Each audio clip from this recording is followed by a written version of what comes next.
ముక్కలేందే ముద్ద దిగదు కదా మనకి. బిర్యానీ ఒక ఎమోషన్ అనేటోళ్ళందరూ ఆ ముక్కలు ఎంత ముద్దుగా ఉన్నాయో చూడుర్రి.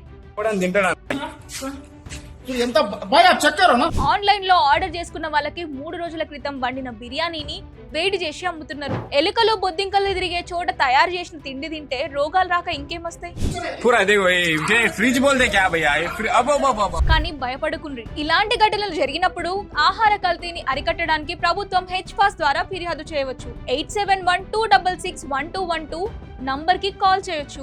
హోటళ్లలో అపరిశుభ్రత లేదా కుళ్ళిన ఆహారంపై 0402111111 GHMC నెంబర్ కి కాల్ చేయొచ్చు. ఇక డైరెక్ట్ గా ఫుడ్ సేఫ్టీ కమిషనర్ కార్యాలయం కి కాల్ చేయాలి అని అనుకుంటే 9100107401 కి కాల్ చేయొచ్చు. లేదా TELANGANACFS@gmail.com కు ఈమెయిల్ పంపవచ్చు. FSSAI యాప్ కూడా ఉంది. కేంద్ర ప్రభుత్వం అందించే ఫుడ్ సేఫ్టీ కనెక్ట్ యాప్ ద్వారా కూడా ఆన్లైన్ లో ఫిర్యాదు నమోదు చేయవచ్చు. సో అర్థమైంది కదా.